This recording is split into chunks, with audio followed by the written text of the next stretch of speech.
Aujourd'hui, nous allons parler de cette nouvelle concernant la crypto-monnaie Floki Inu. Je ne sais pas si vous êtes au courant ou pas, mais ne vous inquiétez pas, quand on va en parler tout de suite. Et ce n'est pas tout. Nous allons aussi parler de l'Islande, du Bitcoin, de l'Union européenne et Cointelegraph. Donc, si tu veux en savoir plus, continue, ok? Salut! Ici, c'est la chaîne crypto-monnaie et investissement. Et sur cette chaîne, nous parlons de deux thèmes, les crypto-monnaies en général et quelques business en particulier. Alors, si ces deux thèmes vous intéressent, n'hésitez pas à cliquer sur s'abonner, activer la cloche de notification pour ne rien rater toutes les vidéos d'urgence. Et prenez place, car il y a de la place pour tout le monde, y compris vous, quelle que soit votre position géographique. Ok? Mille merci à tous ceux qui sont déjà abonnés, qui me des commentaires et qui partagent mes vidéos. Grâce à votre contribution, nous sommes déjà à plus de 7200 abonnés. Je vous dis merci du soutien. On va dans le but. Mais oui, on n'a pas cliqué s'abonner, c'est fait. Ok, c'est parti.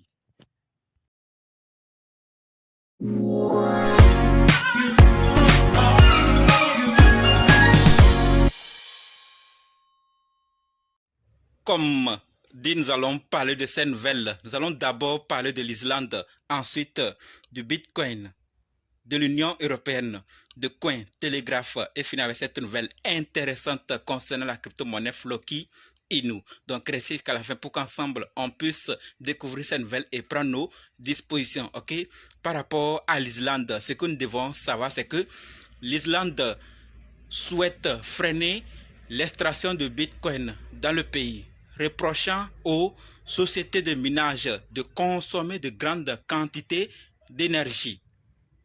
Dans une interview pour le Financial Times, la première ministre islandaise souligne que les dizaines de sociétés de minage présentes dans le pays consommeraient 120 mégawatts, soit plus de la consommation d'électricité des ménages d'Islande. Donc ça consomme plus, d'accord, d'électricité, d'énergie, 120 mégawatts, soit plus que la consommation d'électricité dans les ménages d'Islande. Donc, pour cette grande consommation d'énergie, l'Islande souhaite freiner l'extraction de Bitcoin dans le pays. Donc, il consomme trop. Qu'est-ce qui pourrait se passer? Puisqu'il souhaite, s'il l'applique et que les sociétés doivent maintenant diminuer leur consommation, est-ce que ces sociétés accepteront aussi rester dans le pays ou pas? C'est des questions qu'il faut se poser et c'est l'avenir qui pourra mieux nous répondre par rapport à cela. Et si ils doivent partir, où est-ce qu'ils vont aller? Parlons maintenant de la deuxième nouvelle qui concerne le Bitcoin. Et par rapport au Bitcoin, ce que nous devons savoir, c'est que à l'approche du halving Bitcoin, environ 6000 anciennes machines d'extraction de Bitcoin aux États-Unis seront bientôt mises hors service et envoyées en Afrique et en Amérique du Sud. Ok? Les machines obsolètes peuvent être rentables dans les régions où l'énergie est peu coûteuse. Il s'agit d'une migration naturelle.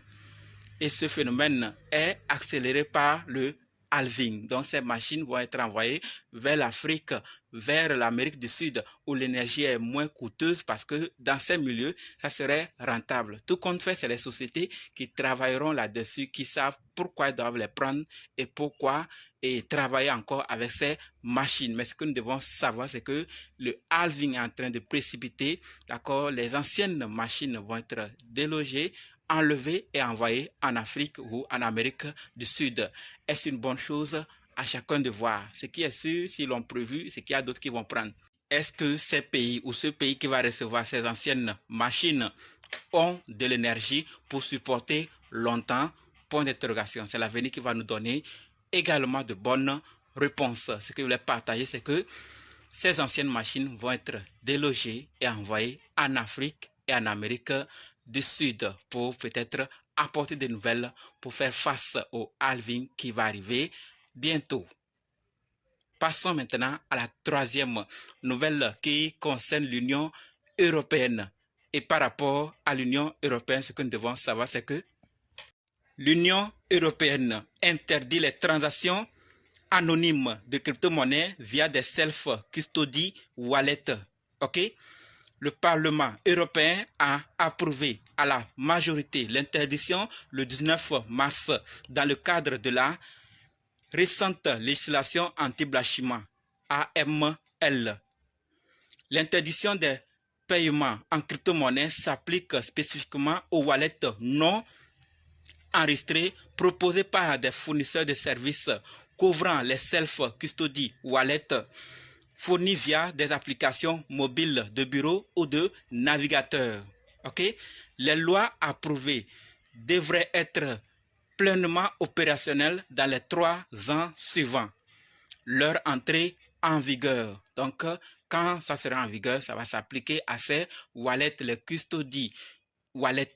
D'accord? Donc, sachons clairement que l'Union européenne interdit ces transactions anonymes de crypto-monnaies via des self-custody wallets. Donc, si vous êtes concerné, préparez-vous. OK?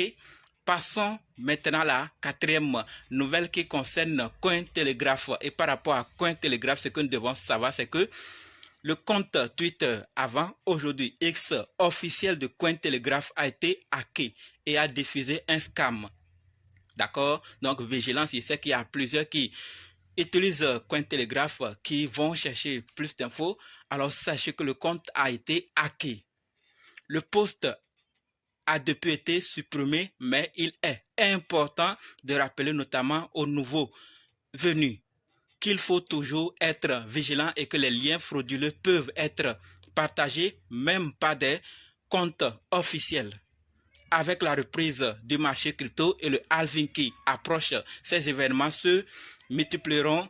Donc, faisons attention. D'accord? Donc, vigilance. Ce compte, il y en aura peut-être d'autres, mais sachez clairement que même les comptes certifiés peuvent avoir ce genre de problèmes et ils vont diffuser de fausses informations ou des scams, des projets scams pour prendre l'argent des gens. Il y en a plusieurs fois parlé et il faut qu'on en parle pour des comptes que peut-être certains suivent ou que peut-être d'autres n'en savent pas.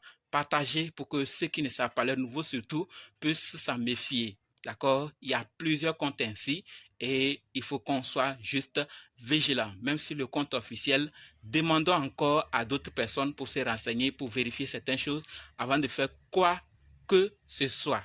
OK?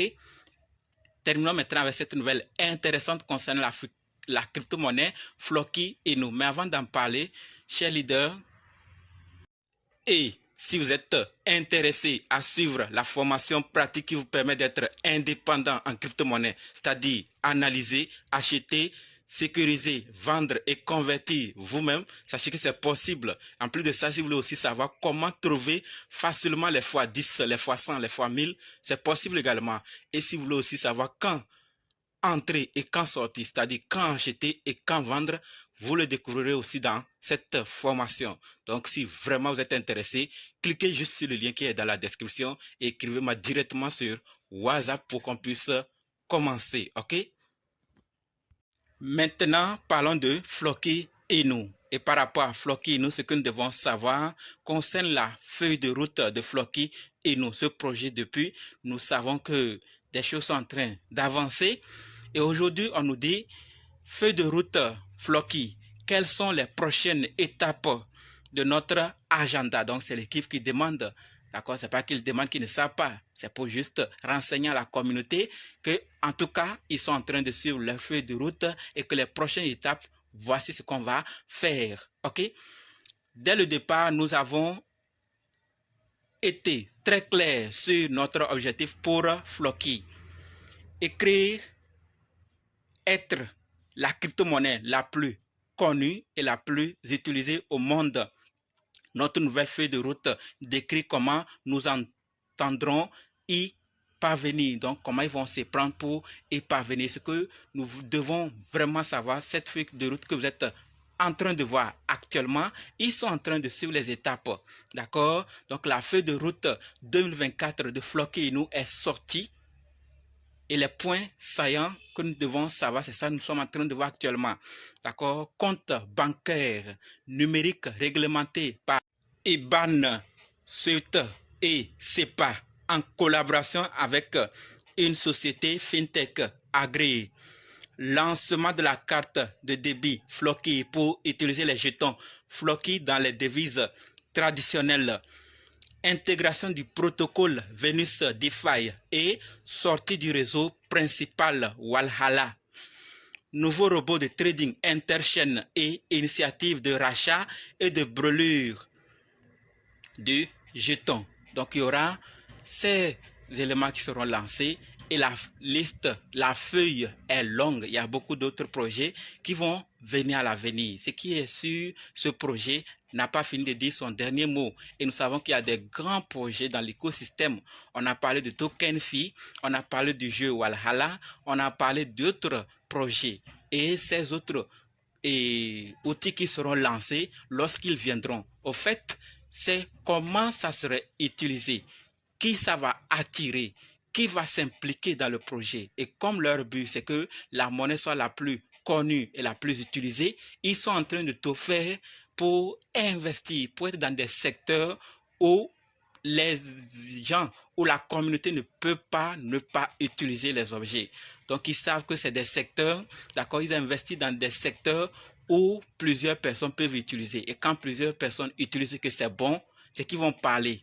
Quand ils vont parler, d'autres vont s'intéresser et venir. Quand ils vont s'intéresser et venir, qu'est-ce que le projet va devenir? Leur objectif va être atteint. Et si c'est atteint, est-ce que ça n'aura pas d'effet sur le prix dont nous espérons tous et que beaucoup attendent vraiment par rapport au nombre de zéros? Donc ce projet est en train de tout faire, mais ce n'est pas une garantie. Tout peut arriver à tout moment. Il faut simplement qu'on puisse juste prendre le risque, assumer ce qui va arriver et voir ce qui va bien sûr arriver à l'avenir.